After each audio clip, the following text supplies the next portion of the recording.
What's going on, guys? Johnny Mac here, and today I'm bringing you my Mesa build that I have lovingly dubbed Medusa. And let me tell you guys, she is not sheepish in the tower. In all seriousness, I just want to take a brief moment to thank all my current subscribers and also to thank all my future subscribers. If it wasn't for you all, I wouldn't be where I am today, and I wouldn't be able to make this announcement. I will be starting to do periodic giveaways throughout this year here on my channel. For my very first giveaway, I'm going to be giving away a $25 e-gift card for Amazon. I'll be leaving instructions for how to enter to win this gift card in the description down below. And don't forget to smash that like button and hit subscribe so you don't miss out on future giveaways and to be notified when I make future uploads of videos just like this one. And if you want to follow my channel more closely, follow me on these other social media platforms. Now, I nicknamed this build Medusa because we use poison and we also take advantage of Stasis for crowd control. This build has a very high level of synergy through various augments, a very high level of sustainability, and very high burst damage through the strategic use of your lifestone.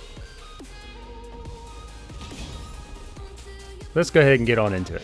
First, I'm going to come right out and say that this build is certified for 50 floors in the Ascended Tower of Trials. Here lately, I've been seeing a lot of videos that have been claiming builds to be OP and super amazing and blah, blah, blah. But the fact of the matter is that if you've spent any time in a Tower of Trials and you are into making builds, you quickly realize that a lot of these builds are not what they say they are. I will never make false claims about my builds and presenting them as something that they're not or cannot be. I can assure you that whenever I first start a build, I actually do Ascended Tower of Trials in hard mode to at least level 20, and then I drop it down to normal mode, and I take my build all the way to level 50. If I fall short of level 50, then I continue to revise the build until the build can actually get to level 50 fairly comfortably or with only moderate difficulty. So, point being, when you use one of my builds, what you see is what you get, and you can expect that it will perform. Now we'll go ahead and we'll start this off in classic format and show you the skill tree. Now I kept Shield Prime and everything else is exactly the same because I've found that this to be, from my personal playstyle, to be one of the strongest performing configurations. You can feel free to change whatever you like to suit your needs. Now let's go ahead and get on into the gear, and I'm going to highlight what I would consider to be the key pieces of the configuration. First up is the primary piece of equipment that harkened the name Medusa in the first place. It is our primary weapon, which is the legendary polearm Ravenna's Crescent Glaive. You apply Stasis whenever you hit a weak point. Now what makes this weapon so special is that Stasis by itself is kind of but whenever you get into the later portions of the tower, you run into situations where you have the really hard hitting mobs and you end up with a bunch of them. So what this allows you to do is it allows you to stasis various mobs so that way you can get the situation under control and hopefully you don't get the ever-loving crap beat out of you. Next, we have Isol's Cobalt Great Maul. Now, this is not what I would consider best in slot. I personally prefer overhealth versus healing because I think healing in this game kind of needs a little buff. But I had to settle with Cobalt Great Maul because I did not receive a Basara's with the proper earth element.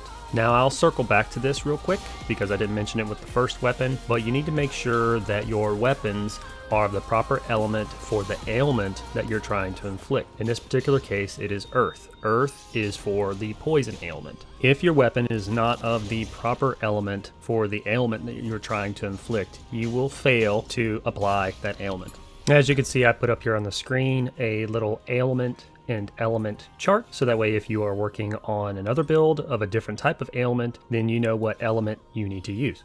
Next, we have God Beast Ichor. Whenever you defeat a poisoned enemy, the remaining poison spreads to surrounding enemies. This is extremely important because we want the maximum amount of poison to spread because our DPS is largely based off of damage to poisoned enemies as well as the chance to inflict poison on enemies.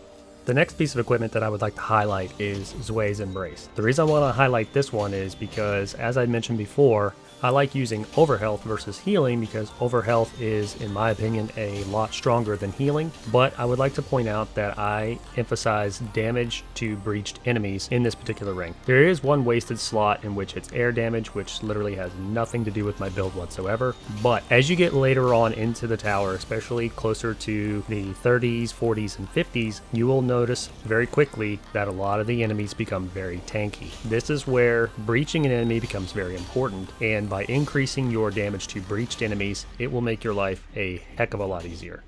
Now, to wrap up the gear section, I'll just let the rest of the gear flip through so you can see, but I will simply state that we focus heavily on weapon technique damage, critical hit chance, weak point damage, and Archon Fury damage. Now let's move into the final section of the build, the Augment tree. First, I'd like to state that this particular build took a lot of work to fine-tune because we have several different synergies going on. The first augment I'm going to touch on is Glamour. What's unique about Glamour is that it must be situated between two other Vitality augments in order to activate the primary, which the primary on this augment is extremely strong. It provides 60% damage for each ailment on the enemy if at least two adjacent augments are green.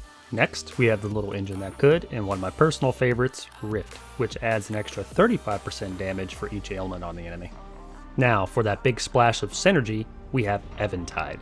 Inflict poison whenever you hit an enemy with a polarity attack.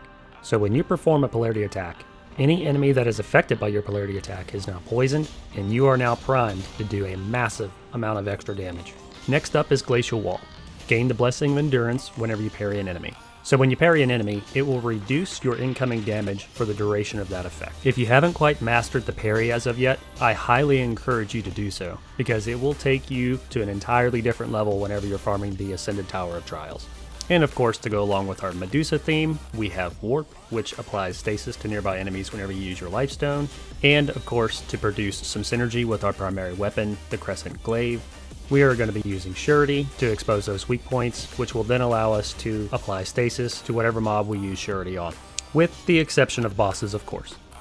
Now, the last augment that I would like to highlight, which I normally wouldn't, is Focus. The reason why I want to highlight this particular augment is because it's very important for the sustainability of this build. You gain overhealth whenever you perform a critical hit. So if you find yourself in a pinch where you need some healing, simply pop your Archon's Tear, which is your Lifestone, and just go to town.